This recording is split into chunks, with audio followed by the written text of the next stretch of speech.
Hello, everyone, and welcome again to Cut and Splice. This is Matt speaking. This is Gil. And this is Jason. So, this time around, we're talking about the 2004 film Primer, directed by Shane Carruth. If I'm mispronouncing that, he can feel free to come around and punish me. But it's one of those weird movies that was made on a shoestring budget. It's science fiction. It's time travel. We've talked about time travel movies on this channel before, and this is one of those movies that managed to go from obscurity to having a certain level of cult following. Uh, I personally enjoy it, and I'll open up the floor. So, yeah, Gil, Jason, feel free to come in and support me, but you can also kick the shit out of me. So, go for it. Um, It's yeah. fascinated that's your go-to term. Anyway, What's the go-to term? Which one? nothing. Which? Because I'm you just said several things there. I don't know what. nothing. um, I will say I was intrigued in doing this. Just mostly because my recollection of seeing this movie, which I think I only saw it once, was that it was very confusing and sort of in the I guess in the recent movie we did, Predestination, like too complicated for its own good type of thing is what I recalled. Mhm. And I wasn't incorrect revisiting it now. It's still overly complicated for its own good, but I I appreciated it more this time, I think, than before. So I do see more of the value in it, and I might have caught a couple of things that I didn't catch the first time. And I understand the necessity for the complexity in this because there wasn't much else. So in a way, the spectacle in the movie is almost the verbal jargon and nonsense that they speak throughout the whole thing, and how intricate it is. And I'm sure it makes sense to some degree with some sort of like scientific theories. But yes, but at the same time, it is a problem that's pretty much most of what this movie has to offer. Aside from having a very intricate approach to the time travel, um, sequence of events, and how things fall through once that begins. So yeah, I mean, I think I had a better appreciation for it this time. I have no idea what I would have rated it back then. And this time I probably would have given it like a 4 or 5 back then. I would inch it to like a 6 to 7 now. Mhm. Probably would stick to a 6. But there's no denying that. That all said, just the fact that it's was done at such a low budget with very little resources, but still being able to be captivating for the most part, Mhm. and uh, and not be too amateurish looking, even though it kind of did. Um, it works. Like just the fact that it works is kudos for them. For sure. Yeah. Mhm. Um, I This is the second time I've ever seen the movie. I watched it one time back when we all lived together when Matt insisted that we needed to watch it. I And he I insisted that we watch it now. exactly. So it was a lot of deja vu. No, which is kind of appropriate for this movie. Yeah. No, I remember liking it a lot more than I thought I was going to, based on Matt's description of it when he first showed it to me. I remember thinking overall, like you just said, I also think it's a little convoluted, and doesn't need to be as convoluted as it is. But it's impressive that they were able to get it done for as little as they did. I'm curious about a few things that just if the story is as good as it really says it is, but I don't know. We can get into that later, but yeah, I like it. It's just I don't know if I'd recommend it to people unless unless I got a feel that they were looking for an indie film about time travel, or if they were filmmakers or critics or somebody like that who had never seen it and was someone who I thought would appreciate it for the fact that it costs probably less than 10 grand overall. um, and we're able to make a feature film out of it, barely a small feature film, but because of its super low budget nature, I think a lot of people would find it would kind of be turned off by it. Um, I think the beginning is is one of the most compelling parts. Like, it really grabs you, and kind of like they do a good job of getting your attention because they don't spend any time explaining anything. You're just kind of along for the ride until the moment happens when the real story starts. And that's impressive about it. But yeah, it's I guess I'd say there's a lot of things about this movie that if it didn't work out just right, I think the whole movie would kind of be a failure. But there's a lot of stuff that does work, and because of that, I give it like um, a not super enthusiastic 7, but just bear in mind that that's a 7, you know, for a movie that cost nothing. So that's impressive, you know.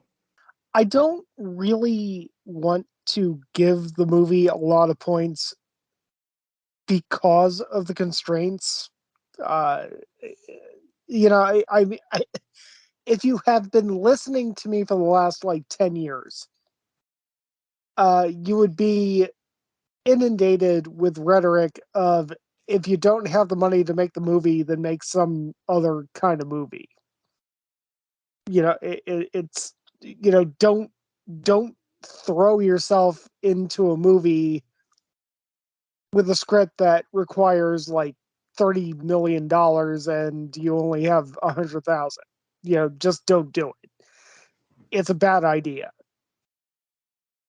Primer is a movie that is deeply flawed in its technical aspects. The first time that I saw it, I mean, again, the movie came out in 2004, so that was before HD streaming and Netflix, having everything available to you at a click, and so on and so forth. So I was watching it on SD, and surely enough, yeah, I didn't realize that, you know, 30% of the movie was out of focus. Yeah. Oh yeah, that was the big thing this time. I was like, oh my goodness, what's going on with it? The funny thing is that we watched the first half of the movie on the projector on 120 inch, and then for the second half, because it was like an off night or something, we had to do it quickly. We watched the second half on the TV, and it looked better on the TV. Less things looked out of focus. The projector really didn't help it. Yeah.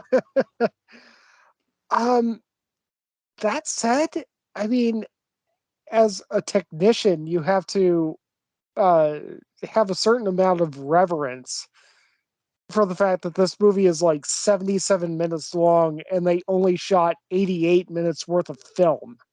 It was deliberate, and they really designed every single shot before they even rolled the camera. And when you actually, I really do think that predestination was mentioned before, and I think that this is a healthy contrast to Predestination, and that Predestination was a movie that dealt almost entirely with a paradox when it comes to time travel. And this movie was one that tried to deal with time travel and not have a paradox. And that's rough. I mean, that's hard. Um, and I mean, I've tried to read a bit about the mindset behind the movie, and a lot of people have talked about how the voiceover probably comes from one of Aaron's um uh, clones or whatever. One of the future Aarons, just kind of talking through how everything's working. And actually, by the way, Gil, this kind of occurred to me that there's a little bit of reset in here. Um, Uh, yeah. I mean, yeah, anything with like cloning or different versions of yeah, yourself. and For I all of mean, our listeners who have no idea, Yeah.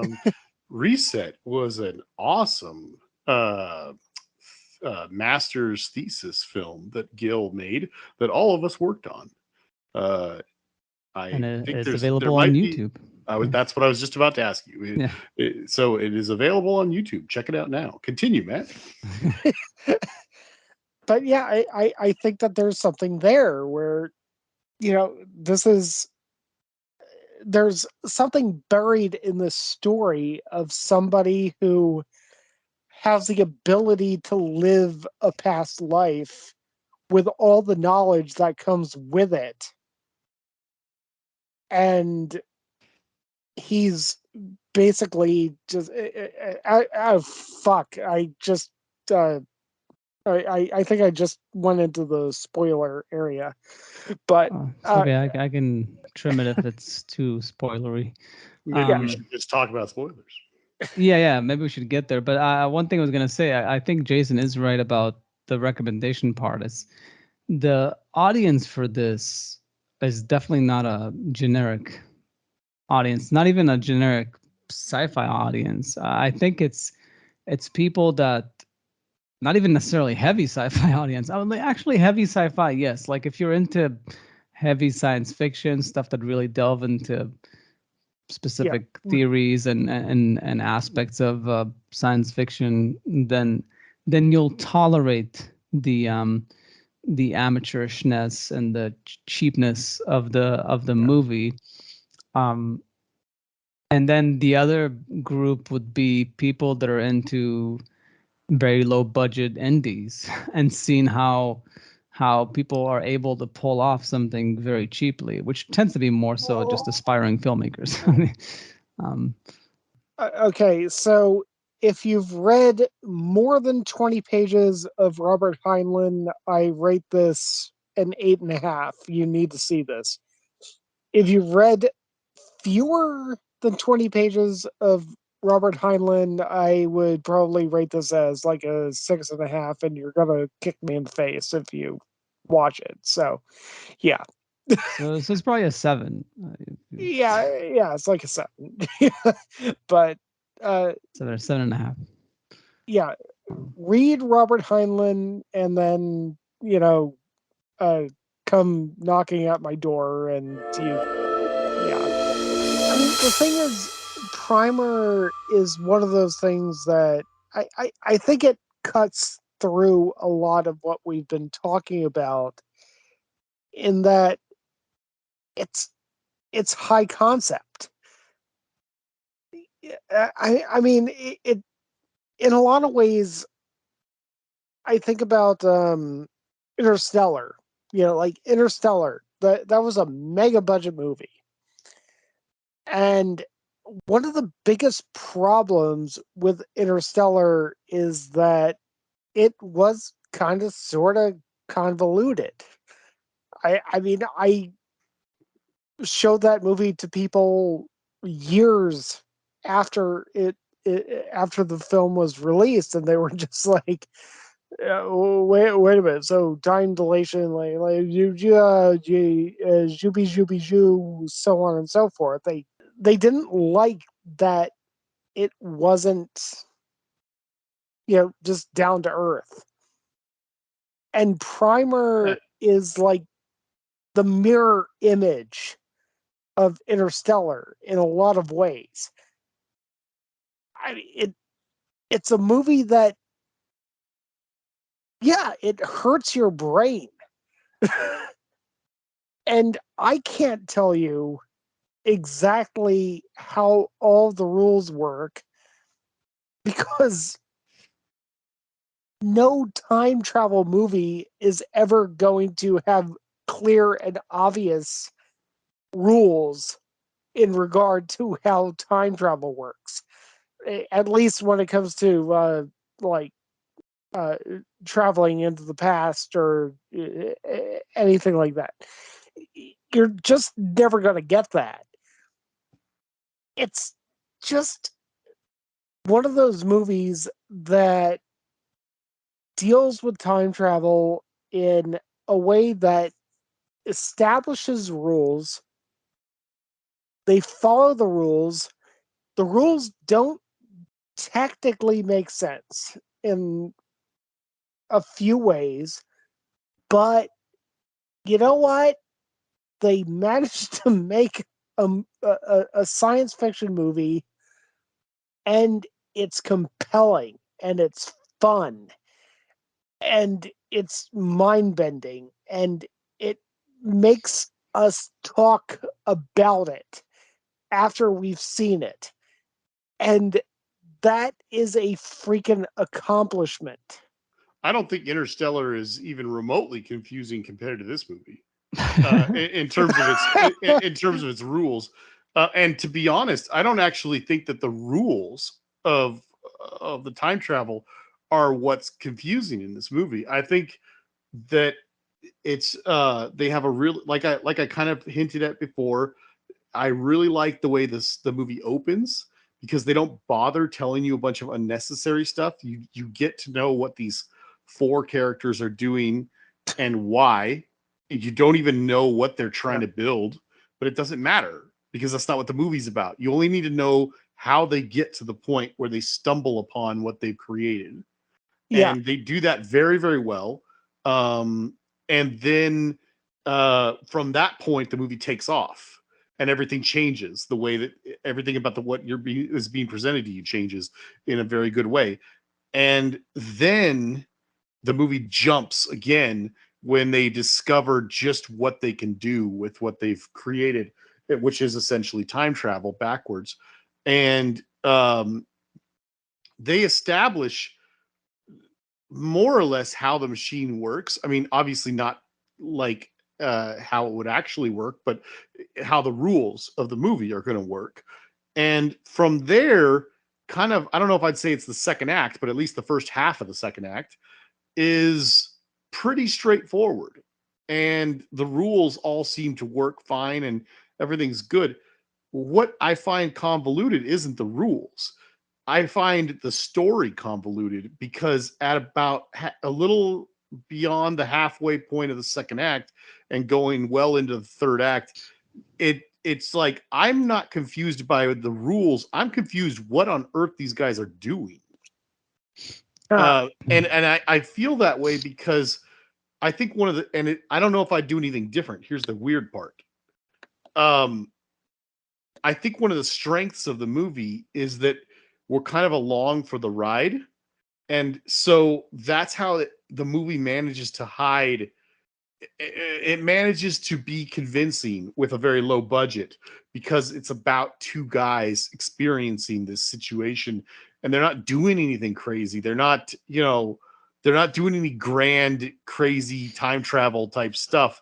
Everything's just in their houses, storage sheds, a garage, various simple things. And they're just trying to figure out what on earth they're doing. They're going to these hotel rooms. They're kind of like making some money using their little time travel thing. And they're just they're like putting their toe in the water, Yeah. They're not doing that much. But then as we are following one guy, we start realizing that the other guy is doing more, and so on and so forth. I'm not going to get into the details, but the point is, I think it's very. We're in the Yeah, spoiler we didn't area. officially go into No, no, no, spoilers, no, but no, no. we I'm should. not. Yeah, yeah. I'm not saying I'm not going to go into it because of the spoilers. I'm saying there's no point in going into every single detail about the movie. All I'm trying to say is I find the manner in which the story is told to be one of the movie's strengths because it manages to be a compelling story even without a lot of production value. And it still makes it kind of compelling, even though there's not a lot of spectacle going on, other than my brain is telling me these guys are going back in time. So that's all good, but the side effect of that is that we're along for the ride. So aside from a little bit of narration from a recording that's confusing enough to begin with, we don't know, we're experiencing things as they are, so we're a little bit confused as they are. The guys are coming out of these machines groggy, they've got half information here and there, they're discovering just how crazy this stuff is going as they go along. We as the audience are too, and as a result, by the end, when things get really crazy, like at some point some guy is chasing them back in time, none of that's explained, like it's just wacky. It gets really interesting, and I'm not trying to say the movie's not good for any of this. It's just, it is convoluted, and I don't really think it's convoluted because of the rules. I just think the story gets convoluted. Yeah.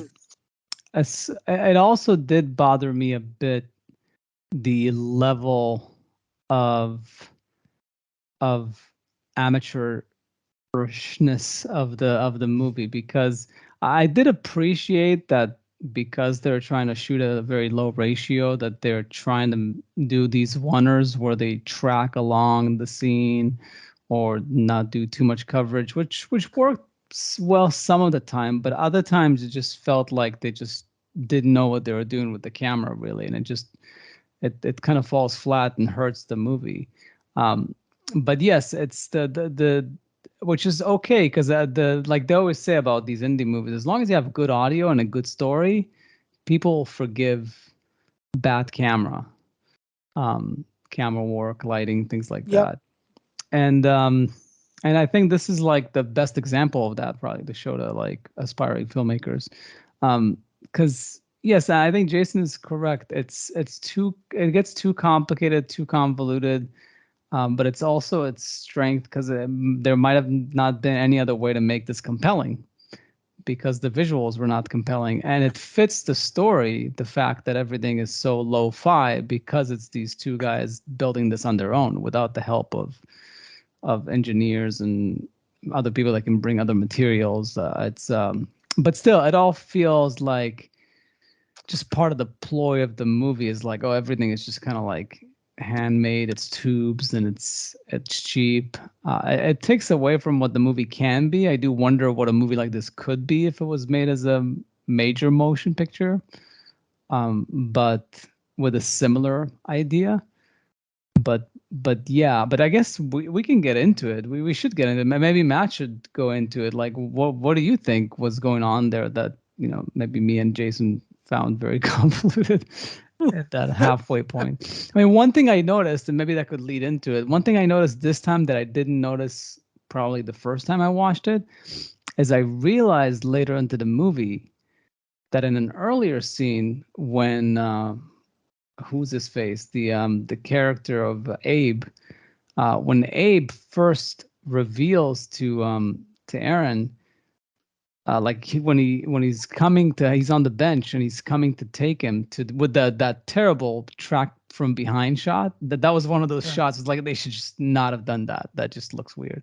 But when he first comes to Aaron to reveal to him what he's discovered about the machine, Aaron has the earpiece. He's got the headphone piece, and I think the first time I saw this movie, I didn't get it, but this time I did. Is like, because later on in the movie they have this whole thing with they have the earpiece where he's always like a few seconds ahead of the time, the current time, and I was like, oh, so Aaron was a time traveler before Abe was. He just didn't tell him. Like, he was aware of it and he played along as if he wasn't aware of it. He was already doing the trick with the headpiece, and he was leading Abe all along. Whereas in the movie, it feels like Abe is one step ahead of him until you realize that he was doing the earpiece trick and you go back to it. Yeah. Yeah, it's like, I don't think I caught that the first time. I think the first time it was such a blur of a movie that I didn't remember the throwback, because they do a throwback scene to that scene. It was like, oh yeah, he had the earpiece both times, and the earpiece is something that a time traveler uses, so he was the first time traveler. Yeah, but it didn't help me understand the rest of the movie. So there's that. I actually, this is, if I were to ever engage with Shane Carruth and just say, like, hey, I have a problem with your movie, it's going to be that Aaron and Abe both have names starting with A. Why don't you just say, like, okay, you're Aaron and he's Brian. Yeah. Or something, and make it abundantly clear that you are two different people. Well, it's nice that they picked two people that looked very different. Yeah, but so much of the movie is in dialogue. That's true. So, Aaron, Abe. Yeah, like, okay, I'm well more than a decade removed from seeing this movie for the first time, and I still need to just double check. Okay, this is Aaron. This is Abe. This is Aaron. This is Abe. This is Aaron. This is Abe. Yeah, it's not fun. I'm Aaron. This is Brian. We're doing time travel together. Go for it. Audience, figure it out. That's not that hard. Also, by the way, Gil, I have to note that Aaron is the name of the actor in Reset. So, yeah. But yeah. Well, I don't want to get off topic, but before I forget, I wanted to mention that even after seeing this the first time, I've gone back and referenced this several times in conversations with people over and over. But one of the things I really like about this movie is just one of the scenes in the opening first act of the film, really, and they're just it's just four guys in a garage just talking about a bunch of stuff, and it's kind of sort of montagey. They're just sort of showing them working hard, trying to make money and trying to get patents and things like that. And the two main characters are sort of talking behind the other guys' backs about they're venting to each other about kind of not seeing eye to eye with things. And there's a really fantastic scene, dialogue scene, where one of them says to the other one, about the story about the space pen, right? Or something like that. And he says, yeah. He says NASA spent something like whatever millions of dollars developing a pen that will write in space. And he says, "Oh yeah." He says the Russians' solution was to bring a pencil up into space. And he used that as an example, saying that, like, I think our friend so and so can only see the NASA solution to things, and so that's why he's frustrated with him. But I just find that story very fascinating. I don't even know if it's true or not. I just think it's really good writing. So I mean, Matt, you didn't really get into the what is your interpretation of what's going on in the midsection towards the ending of the movie between them? That's rough. I mean, I can think, try to give my interpretation, and maybe you can fill in the gaps, or go for it. I didn't completely. I don't know if I formalized anything very specific, but from my understanding, it seems like Abe is established as the first traveler, but then is discovered later that Aaron was traveling before him. So they're, in a sense, playing this game with each other, which would have been strange, because then where's Aaron's machine? If Abe is the one that set up the machine and the public storage, then where's Aaron's machine? Who knows? And then they have a falling out of sorts, because Aaron starts using it for other things, like getting back at his boss or something. I don't know, it was like punching in the face, or I don't know what it was, but something that's just gone beyond just not impacting the sequence of events and interacting with people, and mostly trying to make some money. And then from the falling out, they kind of part ways. They essentially, and I guess, and then it seems like in the end that one of the clones, or one version of him, because it seems like there's already a few of them out, that this whole thing, of keeping the duplicating yourself again and again, can backfire, because like maybe there's a certain delay or whatever that is. But that one version of Aaron that is out of the timeline, because there's another Aaron with the wife and everything. He can go wherever he wants. He goes off out of the country, I guess, to not be spotted by anybody. And it seems like at the end that he's gonna essentially build the machine in a more commercial way with some people that are helping him. And maybe that would be a bad thing, because he's sort of gotten addicted to the power of travel more so than Abe. Like Abe was able to maybe control his urges, and Aaron is just so far gone that he's a menace. But because there's so many of him, he could not be stopped in a way. Sort of like the Fizzle Bomber and stuff in Predestination. Yeah. my that's more or less what I got out of it. I do know that towards the end, there's a very big focus placed on two things. One, they seem to have a sort of plan to go back and use their prior knowledge of things to stop something terrible that happened at a party involving one of their ex-girlfriends. Yeah.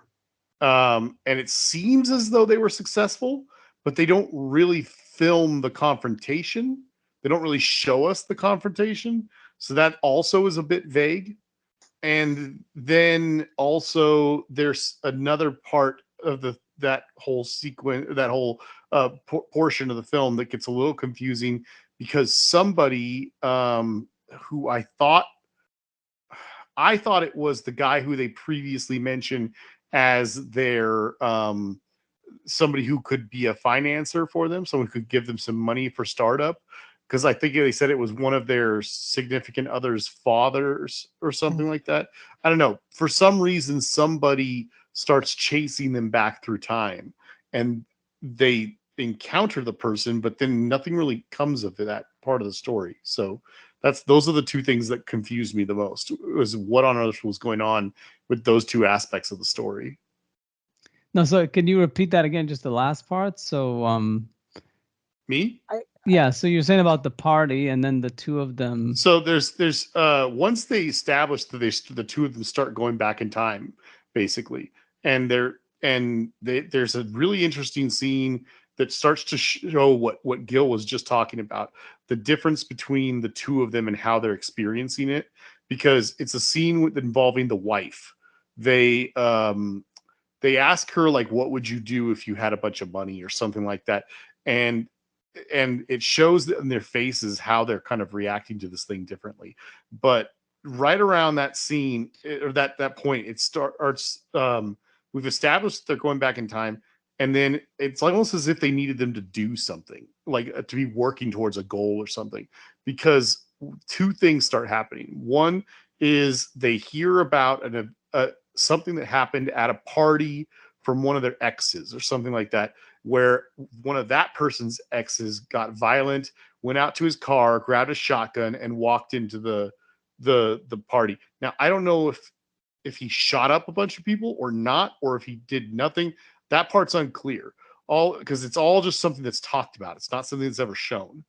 And then they keep going back and back and back until the point where, like, they finally show them at the party, and they seem to have used the time travel machine to intervene and do something. But again, it's vague because it doesn't actually show them doing anything. So they kind of talk about it, and they show the guy walking in. They show them taking shotgun shells out of a car, out of the shotgun preemptively. So they did something with that, but again, it's very vague. And then the other thing is just that somewhere around that whole time, when things start getting really convoluted, they are driving in a car and someone is following them. And it's basically a character that is following them back through time. And I don't know who on earth it is. I think it's they mentioned the person by name. I thought it was the person they said earlier on was they were trying to, or they were hoping would lend them money or something like that. I don't remember. Yeah. That last part, I'm gonna have to go through and Here, yeah, I can make it easier. Hold on, yeah. like I can look So at it. So if you go to the prime, I on the trivia for primer, there is a spot that talked about it. Hold on, it's coming up right now. Here we go. The phrase here's a little tidbit. The phrase "time machine" is never stated in the entire movie. The time machine is always simply referred to as the box. It's interesting. mhm. The character, it says, one of the pivotal moments in the film is when a character named Granger suddenly appears, having traveled back in time. Why Granger went back in time and was following Abe and Aaron is never explained. Granger. Is it Rachel Granger or Thomas Granger? There's a few I Granger. assume Maybe Thomas. Wasn't Thomas the one that they're trying to? He was trying to do something to. I don't know. Yeah. Maybe. Yeah. Yeah, but I think maybe that's one of the issues of the movie to some degree is that because it's so high on the jargon that they talk, it's a lot of under the lip talking, just a lot of mumbling that you could miss some of these points. Yeah. Of like, who's this Granger, and like now he's following them, and maybe they were trying to do something to him, but maybe he discovered something, or maybe Abe recruited him or something because he was trying to stop Aaron because he was concerned about him. It's never those things are not very clear. But maybe that's a question. Is there a value to that? Is there a value? I guess, like, what is the value to movies that are so confusing that, yeah, I mean, I'm sure if you went and rewatched it a third and fourth and fifth time, eventually you'll get all the pieces probably, but is it problematic that that you don't get these things, and they might be important to understanding what's going on in the movie, especially in the end? I think it depends on the movie. I think there's definitely been some movies out there that don't bother explaining some stuff. And sometimes you can pull it off and it's like the movies are better off for it. Other times it's just sort of a neutral thing, and so other times it kind of completely ruins the movie. Yeah. I don't think this movie is ruined by it. I just think it's, it is a little convoluted. Yeah, I mean, I've struggled with it myself when I try to make movies. Like, you don't want to be too obvious, but then if you're too vague, then people might miss the point. So you need to have something else for them to grab onto. I think good examples of some of the Kubrick films, like a movie like The Shining, and there's other ones where there's so much in that movie. That's why there's documentaries made about it, and like you can analyze it to death. But if you're just watching it on the surface, it's captivating stuff. It's suspenseful. You know what's going on. There's an alcoholic dad, and he's eventually like, loses his mind, cabin fever, wants to kill his family. It's all the drama is there.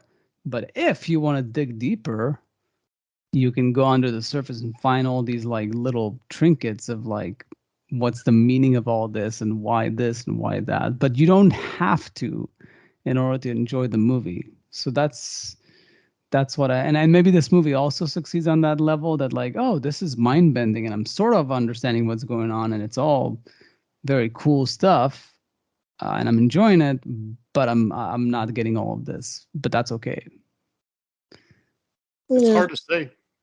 Yeah, I don't know. I feel I obviously less so for this movie than a movie like The Shining and other ones, but yeah, I mean it's I don't know what are other examples of movies that are just super complex, but for some reason they're compelling by their complexity. I don't know.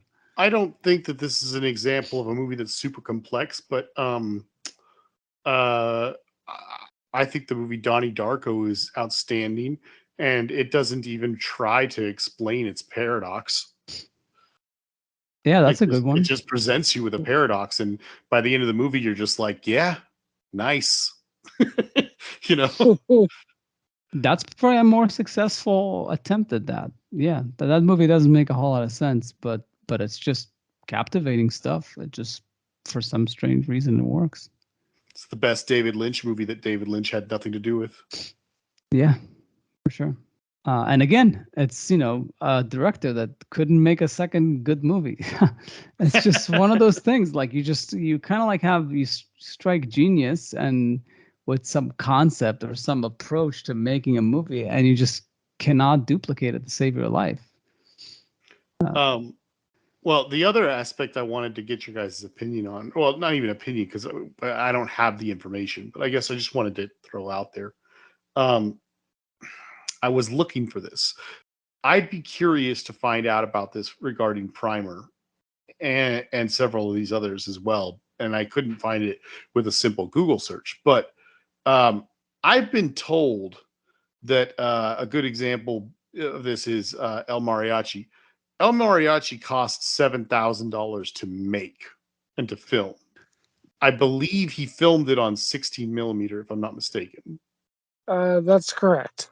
Thank you.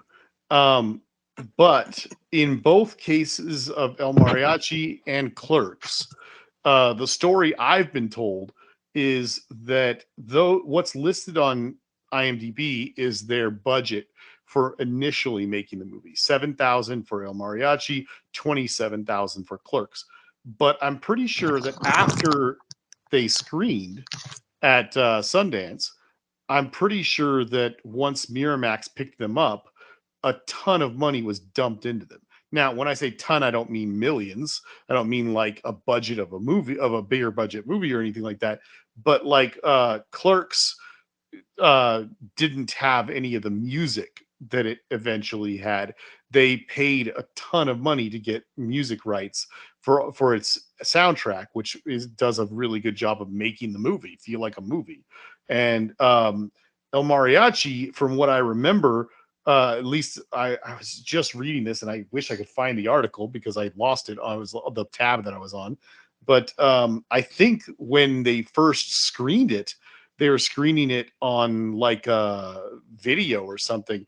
But like I think they had to pay a lot of money in post production to get that thing to the point where they could show it like in theaters, to get to be more presentable. Um, I'd be very curious to know what if there was a more than $7,000 spent on Primer by the time they were showed it to people and got some funding to really put it out there, to clean it up a bit and make it look nicer, It doesn't seem like it for sure. It doesn't seem like more money was put into it, Well, like yeah, I some of the other know. ones. Yeah. The director actually served as his own composer on the Yeah, movie. I saw in the trailer or in the credits, I mean, that he did a lot. He had a lot of hats. Yeah, I mean, surprisingly, I think I heard a anecdote about like Memento, that apparently when Memento, even though it was like a $5 million budget, they said that initially that movie was a huge mess after principal photography, and also the sound was just complete shit, and they had to go in and like do a lot of work to fix it up and make it look more like sound more polished and look more polished, and but it all somehow miraculously came together.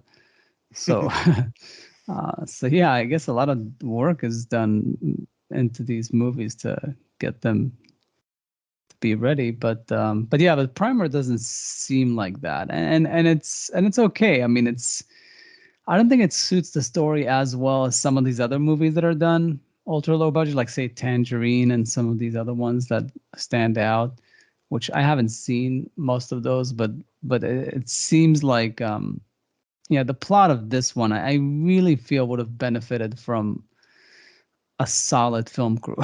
Even if you do it like for 100,000 or like 200,000, like you still make it cheaply, but shoot it for the most part properly. I feel like it would have benefited. But it is what it is, and it's admirable that they got it done. And these movies are often just made as almost a calling card of sorts to to get a career going. No, nobody ideally, under most circumstances, nobody would choose to make this movie look the way that it looks. This is the point I'm Yeah, making. that's a good point. I mean, same thing with The Following. Maybe Pi would be an example, and Clerks. I think you kind of notice how the ones that are like in the tens of thousands, like the 60, 70,000, those are fairly close. Like you would pretty much shoot them the way that they were shot. You wouldn't really, if you had $2 more million, you wouldn't necessarily change the approach of shooting. Um, but but yeah, Following I think is unique. Following I think is the only movie where I feel like, yeah, it would be like a 35 millimeter camera and it would be in color, maybe, possibly, I'm not sure. But the angles and stuff and handheld, like you might have done all that stuff the same if you had more money. Yeah, I Uh, kind of feel you might be right on that.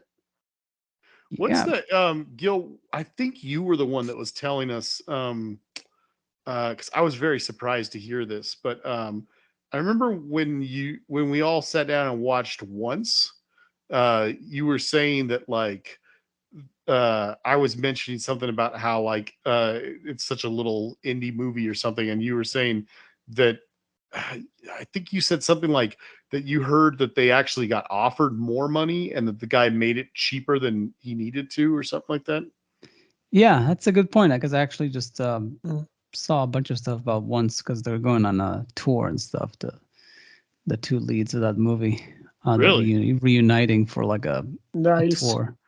Um, That's cool. but yeah, because I guess it was released, it was like 2007 or something. I don't know what it was, but it was It like does say 2007. Yeah. some sort of anniversary of sorts. But in any case, um, yeah, like, so there was a story that because I think it was made for 100,000 or something, that movie, It says and 150 on IMDb. 150.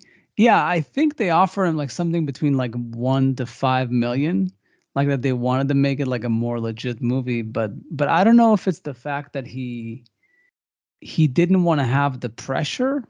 Like maybe it's a pressure thing, and he felt that it would be more suitable for the movie to be done cheaply, like it would suit the story. and he would be able to do things in a way that he wouldn't be able to do with the whole film crew and stuff, like grabbing all these guerrilla style scenes on buses and whatnot. And it's one of those instances. It is a rare movie where it really works. Like you wouldn't want it to be done differently. Like it's the vibe that it's going for. Yeah, I agree that it works for that movie, and I think the amazing thing about the story is that I don't think you'll ever really hear that ever again. The idea of somebody who's got a script and they get the green light and they're offered X amount, and then they're like, "No, I don't need that much. Give me a tenth of that." Yeah, I can see that as pressure. Like, let's say if it was, I don't know if it was his first movie, it might have been. Maybe you don't want to jump in and do a $5 million movie. Maybe you want to just make something cheap that even if you make $0 on it, you're in the green. Like, nobody would really care. But if you take 5 million and the movie only makes $1 million, then yeah. Yeah, I mean, just for information purposes, according to this, worldwide, it made almost just shy of 21 million. Yeah, I mean, But so it's funny just what you not just a said. ton. The this author that I was listening to a podcast recently where this author was talking about he was saying he had written he's a very successful author. He's got a whole series of books, and I guess he's also written for Tom Clancy back before he died or something. But I guess he was saying that he had gotten a little bit of success, and then all of a sudden he was asked to do some of those books. And what he was expressing was that he was like, wow, I suddenly went from this to now I'm working on a project of this magnitude. And he said, I was glad and I was grateful. But at the same time, he's like, I was like, can't I just kind of ease my way into this? Do I have to just jump right to this level of success? But I can imagine how that would be rough. It could be stressful. Yeah, and I might be Yeah. exaggerating. It might have been only 1 million, not 5 million, but It's that still might 10 be. times as much. It's just more than 150 for sure. Like that would have been like you basically shoot it on film, or like you have a whole film crew. Like he basically took like a camcorder and like a skeleton crew and just made a movie, as opposed to just making it legitimately. You know, so it's just it's an approach that's interesting. Like, and it's tough. It's tough to find like a movie that suits that. Like that. Me personally, I can't see myself. Like I'm thinking of like I've always like, could I come up with another feature idea but better than my first one, where like it would actually lend itself to be done very cheaply, and it wouldn't be uh, a negative thing to it, like against it.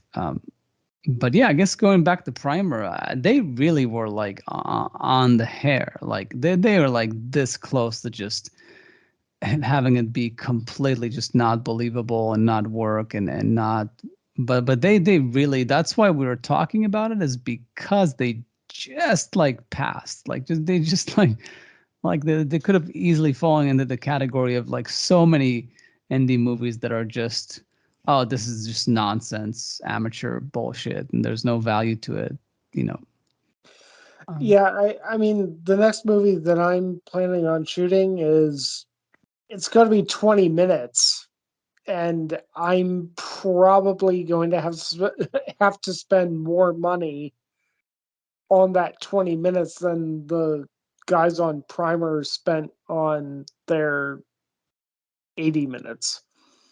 Yeah, I mean that's often the Yeah, case. I mean, some of these shorts cost anywhere from like $10,000 to $50,000. People that make shorts, yeah, yeah, it's yeah. yeah. I mean, the reset was 10 to 11,000. Yeah. Yeah, and And we shot that on Soviet lenses. Well, and that's why it was probably the most movie-looking movie that I've ever made, because I spend that much money on it. So we got like the right locations, the right camera, and yeah. And so many of the right locations were our living room. Well, yeah, but I'm talking about like But, the other yeah. location we got that gave it a bit more scope. Yeah, and yeah, stuff. I know, but Yeah. It was a nice house. Yeah, it was a nice house. We didn't shoot it all in shitty apartments like most of our short films and stuff. We got a location. Right. We also were actually able to get a shot on the street, and it rained, so we got a natural wet down look for the ending. So yeah, we got lucky with some of the production value on that. But yeah, generally it's very tough to get good production value. So these movies really, you're really playing with fire. Like you could easily spend months, years of your life developing these things, and then you sit down and you watch, and it's like, this doesn't work. It's just like it just doesn't fly. Again, like it happened to me with my feature. I feel like it was too complicated. It was like something that should have been done for 5 to 10 million, and I was doing it for like, back then I did it, the feature I think was like 10,000 or so. So it was just not suitable for the story, not suitable for the settings. Like you really need to find a way to make it work. And I don't know Yeah. if people who have never worked on a film set or have never made their own thing understand just the feeling, but so often talking about this sort of stuff, it's like my brain just clicks over to this scene from the movie Super 8, when those kids are filming, and it's I don't know if other people think it's as funny as I do, or I assume we do. I don't know, but like I remember watching that movie and laughing out loud when they're filming this little chubby kid's dream project, his little short zombie short film that they're making, and they're preparing to film a scene, and this little train station, and that never has a train go by, and all of a sudden in the middle of the night when they're doing this guerrilla style, they see way off in the distance that a train is coming just in minutes, and the kid just starts screaming, "Production value!" Ah! It's like so excited. Yeah. Yeah. No, it is interesting, I guess, that we did discuss this movie because of the I guess our history of attempting to make movies in the past, or possibly in the future, is yeah, it's that believability and production value that you try to get into a movie to make it just feel like a movie. There's a thing, like you could shoot a video and it's either going to look like it's just a bunch of idiots with a camera trying to make a movie, or it's going to just be a movie. Like, and it can go either way when you're in those low budget amateurish level. It could really go either way. Yeah. Yeah, so I definitely give them credit for that. I rated it more than I rated some other movies that we had on the podcast, which were much more expensive. So